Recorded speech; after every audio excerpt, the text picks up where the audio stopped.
The very word secrecy is repugnant in a free and open society, and we are, as a people, inherently and historically opposed to secret societies, to secret oaths, and to secret proceedings. We decided long ago that the dangers of excessive and unwarranted concealment of pertinent facts far outweighed the dangers which are cited to justify it. Today, no war has been declared, and however fierce the struggle may be, it may never be declared in the traditional fashion. Our way of life is under attack. Those who make themselves our enemy are advancing around the globe. The survival of our friends is in danger, and yet no war has been declared. No borders have been crossed by marching troops. No missiles have been fired. If the press is awaiting a declaration of war before it imposes the self-discipline of combat conditions, then I can only say that no war ever posed a greater threat to our security. If you are awaiting a finding of clear and present danger, then I can only say that the danger has never been more clear, and its presence has never been more imminent. It requires a change in outlook, a change in tactics, a change in missions by the government, by the people, by every businessman or labor leader, and by every newspaper. For we are opposed around the world by a monolithic and ruthless conspiracy that relies primarily on covert means for expanding its sphere of influence, on infiltration instead of invasion, on subversion instead of elections, on intimidation instead of free choice, on guerrillas by night instead of armies by day. It is a system which has conscripted vast human and material resources into the building of a tightly knit, highly efficient machine that combines military, diplomatic, intelligence, economic, scientific, and political operations. Its preparations are concealed, not published. Its mistakes are buried, not headlined. Its dissenters are silenced, not praised. No expenditure is questioned, no rumor is printed, no secret is revealed. Formerly acknowledged as the Star of David, the move to adopt this symbol for the flag of Israel angered many Jews who realized that the symbol is in fact not the Star of David, but a hexagram symbol that was used in the ancient mystery religions. Many anti-Zionist Jews have since gone on to participate in annual flag burning rituals. It is in the biblical figure of Solomon that we can trace the true origins of the six-pointed star or hexagram. Solomon called the star the talisman of Saturn, or what became known as the Seal of Solomon. As we see, the bull's head is enclosed in a six-pointed star and surrounded by the letters composing the name Remphan, the planetary genius of Saturn, according to the alphabet of the Magi. The bull represents Moloch worship, which we will look at shortly, but first we need to examine two passages from the Bible that provide more detail on Solomon. Kings 11, 1-5 in the Bible features this passage. But King Solomon loved many foreign women, as well as the daughter of Pharaoh, women of the Moabites, Ammonites, Edomites, Sidonians, and Hittites, from the nations of whom the Lord had said to the children of Israel, "You shall not intermarry with them, nor they with you. Surely they will turn away your hearts after their gods."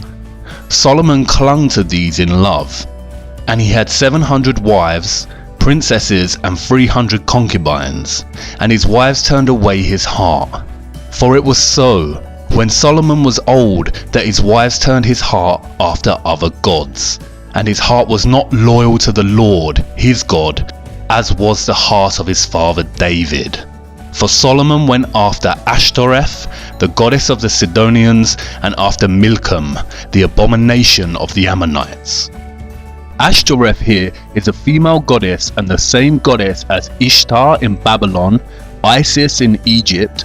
The Romans called her Diana, and the Greeks Artemis, and the symbol is Venus.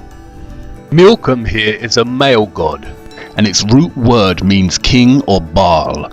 It is the same god that is referred to as Moloch, or Nimrod in Babylon, Osiris in Egypt, Baal in Sidon. There are overlaps with Zeus in Greek culture and Jupiter in Roman culture. The symbol is Saturn.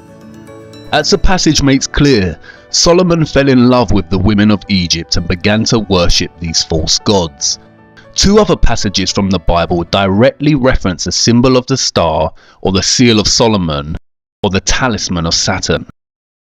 But ye have borne the tabernacle of your Moloch, and Chion your images, the star of your God, which ye made to yourselves. In another passage, just before being stoned to death by the Jews, Stephen accused the Jewish leaders. And you took up the tent of Moloch, and the star of your god Remphan, the figures which you made, in order to worship them. As you see, the star in the Bible is directly correlated with the god Moloch and Remphan. Remphan is another word for Saturn.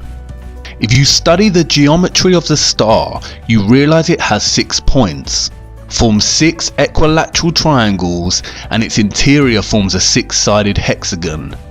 The 6 points, 6 triangles, and 6 sides of the hexagon equate to 666, the specific number that the Bible designated as the mark of the beast, or Lucifer's number. As Revelation states, "Here is wisdom. Let him that hath understanding count the number of the beast, for it is the number of a man, and his number is 666. Kings in the Bible specifically link Solomon with this number. Now the weight of gold that came to Solomon in 1 year was 666 talents of gold. The Bible specifically states that it was Solomon that used the star and not David. In fact, there is no evidence that David was ever associated with a star. We've seen how Freemasonry had been infiltrated and overtaken by the Rothschild Illuminati agenda. Here is what Albert Pike, a Freemason in the 1800s, said about the secret society. Masonry is a search after light. That search leads us directly back, as you see, to the Kabbalah. Kabbalah is the key of the occult sciences. The true philosophy, known and practiced by Solomon, is the basis on which Masonry is founded. It is not only Albert Pike himself who reveals the links between Freemasonry, Solomon, and the Kabbalah. The symbolism of Freemasonry and the Illuminati all overlap with recurring themes of Saturn and the numerology of 666. You see, what Pike is really referring to here is the occult practices of Solomon that are traced back to ancient Egypt and Babylon, and that secretly worship the god of Saturn, or otherwise known as Moloch, or Baal, or Nimrod. In 2012, NASA released yet another CGI image, this time of Saturn's North Pole. In addition to looking very fake and absurd, the image presents the world with what is termed as Saturn's hexagon. As you can see, when connecting the lines within a 6-sided hexagon, it produces other shapes. First that of a cube by joining 3 lines, and then that of a 6-pointed star or hexagon by joining 6 lines. Studying the root word of Kabbalah, I soon realized that Kaaba in Arabic means cube and Allah means God. Therefore, the literal translation of Kabbalah in Arabic means cube God. And then it dawned on me, I had seen the cube before. In fact, I had seen it everywhere. Here is the cube, or Kaaba, in Mecca that forms part of Muslim worship.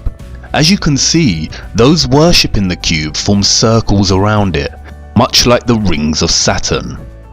Here are Orthodox Jews in their morning prayer, using the tefillin, or the black cube with scrolls inside attached to their foreheads. Here is the Pope with the 6-pointed seal of Solomon on his hat. Interestingly, if you take the 2D shape of the crucifix and begin to fold it into a 3D shape, it produces a cube. In Hinduism, the hexagram is more commonly known as Shakon. It is the union of Shiva, who represents the male, and Shakti, who represents the female. Hindus also refer to Shiva as Kabbalah Ishwara, the Lord of the Kabbalah. And did you know that there are huge monuments to the black cube throughout the world? Here is the 9/11 memorial from above. An inverted black cube within another inverted black cube. Furthermore, the Saturn symbolism is not just specific to religions and memorials. Even the everyday life of a so-called atheist is rife with Saturn symbolism. And this is not just limited to the cube itself or the star. The rings of Saturn populate our everyday world. We all live by the symbol of Saturn without realizing it. The symbol of Saturn is inextricable from the number 6. Saturn is the 6th planet from the Sun in the heliocentric model. Also, Saturn Day, or what we now refer to as Saturday, is the 6th day. If you look closer at the Freemason square and compass, it is indeed a broken 6-star hexagram. When linking the letters that spell Mason on the $1 bill, you get a 6-pointed hexagram with the Eye of Providence, or the Eye of Horus, specifically highlighted. Horus, again Egyptian gods. Saturn has also become inextricable with Satan or Lucifer. As Manly P. Hall writes, Saturn has also been associated with Satan, and this for numerous reasons. First, many authors argue that the word Satan is derived from the word Saturn. Second, Saturn is associated with the color black, as well as Satan. Third, ancients considered Saturn to be the furthest planet from the Sun, the latter being associated with the principle of good. Saturn is consequently the celestial body that is the less exposed to the Sun's divine light, and thus associated with the coldness of the principle of evil. Finally, the great god Pan, the horned deity, represented Saturn in ancient paganism. This half-man, half-goat creature is considered the ancestor of our modern depictions of Satan. Pan was a composite creature, the upper part, with the exception of his horns, being human, and the lower part in the form of a goat. The pipes of Pan signify the natural harmony of the spheres, and the god himself is a symbol of Saturn because this planet is enthroned in Capricorn, whose emblem is a goat. The pagan Pan also has other guises such as Baphomet, the half-goat, half-human who has associations with Satan and Moloch.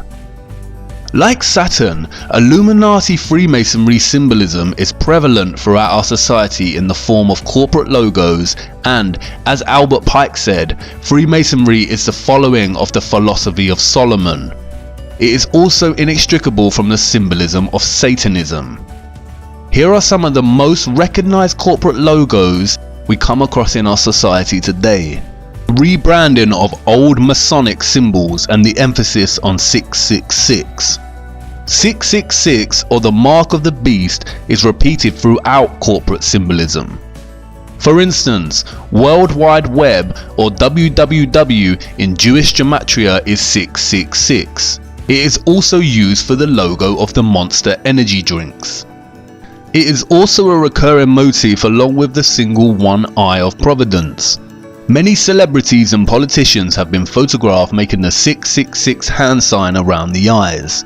The sign forms a 6 and the 3 fingers indicates 3 score, or in other words, 666. Zechariah 11:17 mentions the eye in specific reference to straying from God and into Satan worship. Woe to the idle shepherd that leaveth the flock. The sword shall be upon his arm and upon his right eye. His arm shall be clean dried up, and his right eye shall be utterly darkened. And as we see again, many celebrities and famous people covering one eye, a gesture paying homage to the Eye of Horus, the Eye of Providence, and the darkened right eye of Satan. We also see many make the Horn of Canuto hand sign representative of Satan.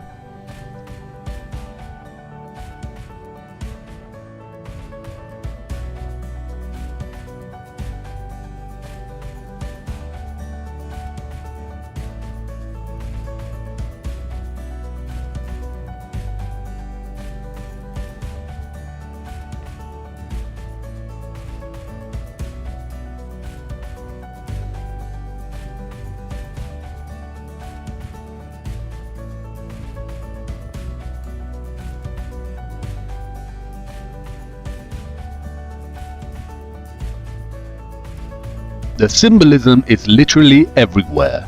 For instance, why does the Vatican's hall look like a serpent?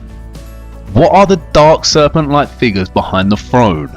And why was the Vatican's telescope initially named Lucifer?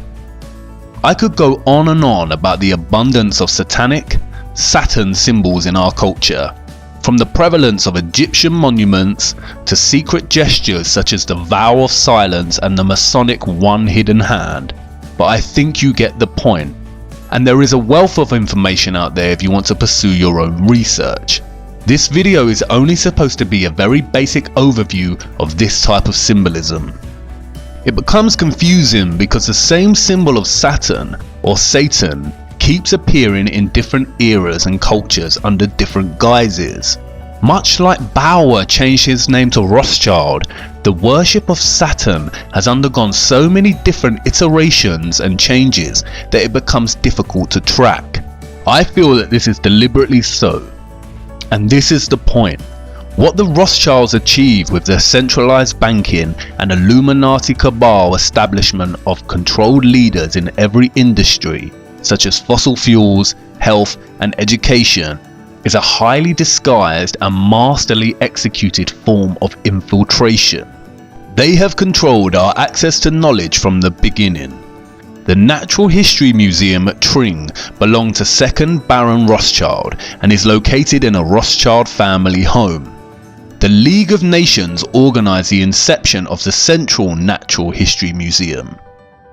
E.L. Rothschild Limited, a private funded family investment company and established by Sir Evelyn de Rothschild and Lynn Forrester de Rothschild, oversees a variety of Rothschild's global investments.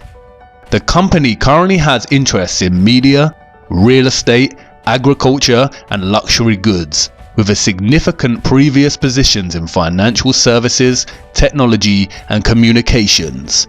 They even own 70% of Weather Central and all of its communications.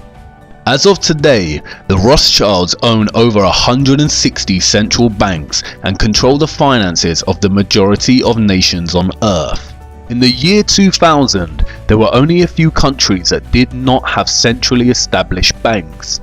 Any nation that resists their desire to control is demonized through the media and is usually bombed under the pretense of war or terrorism. Is this starting to make sense yet? As we saw in the previous episode, all wars are deliberately choreographed, as are all politics. The opposing forces of the political left and right is all theatre to produce the illusion of choice. They are all players on the world stage whose autonomy and real governing power is limited by the elite powers such as the Rothschilds. It is the same with corporations, products and the media. The illusion of choice, when in fact they are all owned by the same top of the pyramid companies that are in the pockets of the Rothschild elite. You can discover this yourselves by just following the money. The primary aim of the Illuminati cabal is to establish Novus Ordo Seclorum, as stated on the $1 bill, and which means a new order of the ages, or a new world order.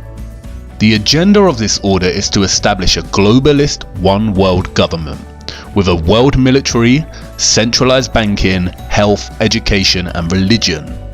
Here we can see the former Israeli president Shimon Peres, a Rothschild puppet, meeting with the Pope to discuss uniting all religions under one world religion. And I can bet you that the one world religion would carry the symbol of Saturn. Again, I will not go into much depth about globalism and the New World Order agenda. There is a wealth of material on the internet if you are interested. The Rothschilds and the Rockefellers are just one of the many governing cabal elite families that run and rule our world. Doing justice to the complexity of this would require its own video series. My main objective is to give you a brief overview of the Rothschilds power complex and its grip on our world, and to show you the prevalence of satanic symbolism that stems from this power complex, as it is the key to understanding the lie behind the heliocentric model of the Earth, and why they would deliberately hide that our Earth is a flat, disc-like plane. Despite being studied and used by different Jewish sects today, the Kabbalah is not exclusively Jewish. It has ties that go beyond Judaism. Jewish mysticism originated with the apostate Israelites and ancient Egypt and Canaan during the time of the serpent religions of the Ammonites, the Canaanites and Egyptians, all of which trace back to Babylon. And, as I have shown you, this is evident in the symbolism. Does this mean that Orthodox Kabbalah Jews secretly worship Saturn or Satan? No. What the Rothschilds and their puppets have successfully achieved is a worldwide worship of Saturn or Satan in its various guises through deception and infiltration without the world knowing it. I am not suggesting that Jews in general worship Satan, especially in their study of the Kabbalah, nor am I suggesting that Muslims in their prayer to the Kaaba or Catholics visiting the Vatican are Satanists. I am showing you that without actually knowing it, we are all in some way giving our energy and worship to this satanic lineage without realizing it. Even if you're an atheist, the black cube and Saturn rings are so prevalent in your life you may wear clothing with the symbolism on without even realizing. It is now important to return to the Big Bang. As I mentioned in the previous episode, the Kabbalah Ein Sof provides us two conclusions: that either the Big Bang has proven the Kabbalah and its teachings, or that the Big Bang theory was stolen from the Kabbalah. But you see, perhaps there is an even more sinister conclusion behind this. Perhaps, just perhaps, modern Kabbalists, or more specifically the Illuminati Freemasonry satanic complex, have figured out a way to force their beliefs onto others by renaming their views as science. Perhaps atheism is not atheism at all, but a deceptive form of Satan-Saturn worship, which encourages people to forsake the idea of God and creation and adopt randomness, nihilism, or the idea of nothingness, and is achieved through none other than widespread institutional control and infiltration of the sciences via the Rothschilds, Rockefellers, and other puppets. And when met with any opposition is shame from the so-called scientific community. In a nutshell, atheism legitimized coincidence. What about all the central scientific figures supporting the heliocentric model and the theory of the Big Bang? Well, here is a photo of Zionist Albert Einstein dining with Lord Rothschild. Isaac Newton was a Freemason and had a keen interest in the occult. And all big NASA figureheads and astronauts are Freemasons and openly display this, as does Neil deGrasse Tyson. There exists an organization called the Anti-Defamation League, which serves as an instrument to try and convince everyone that any mention of the Rothschilds and their allies is an anti-Semitic attack on all Jews. This is given historical weighting by the Rothschild choreographed Holocaust and also controlled by the Rothschild-Rockefeller media complex. All major mainstream media outlets can be traced back to their control. As David Rockefeller stated at the Bilderberg Conference in 1991, we are grateful to the Washington Post, the New York Times, Time magazine and other great publications whose directors have attended our meetings and respected their promises of discretion for almost 40 years. It would have been impossible for us to develop our plan for the world if we had been subjected to the lights of publicity during those years. But the world is now more sophisticated and prepared to march towards a world government. The supranatural sovereignty of an intellectual elite and world bankers is surely preferable to the national autodetermination practiced in past centuries. The official controlled narrative states that the Rothschilds are Jews. They are not. They are Satanists. Satanism is the hidden religion that rules the world, and its presence is so prevalent and insidiously woven into the fabric of our everyday lives it is shocking. Its method of control primarily centers around deceit. Just as the Mossad phrase states, by way of deception, thou shalt do war. And I want you to really marinate on this. Imagine If you're that powerful that you literally own the majority of nations on Earth and most of the world's GDP, if you had an agenda, is there anything that would be able to prevent you? Would people in power or of fame be able to speak out against you without it having dire consequences? Really consider that kind of wealth and power. It is becoming more and more evident we have been deceived on the true nature of our Earth. And I understand that what I am telling you probably sounds just as ludicrous and ridiculous as when I first mentioned that the Earth is flat. And I know you are on the brink of turning this off and writing it off as garbage conspiracy theory. But let me tell you this, conspiracies are real. It's the lack of evidence that makes them a theory. Stay with me. As I said before, you cannot tell people the truth, you must show them. Do not take my word for it. I cannot just make claims that there is an elite body of people that worship Satan and have operated throughout time by deceiving the common people as to the true nature of the world, and that they have full control over all the information we receive. Prevalent Satan symbolism and the history of the Rothschilds is not enough proof or evidence. If Satanism is real, then I need to show you the true evil of such worship before I show you what they are covering up with NASA. Come with me now to part 7. We are nearly through this rabbit hole.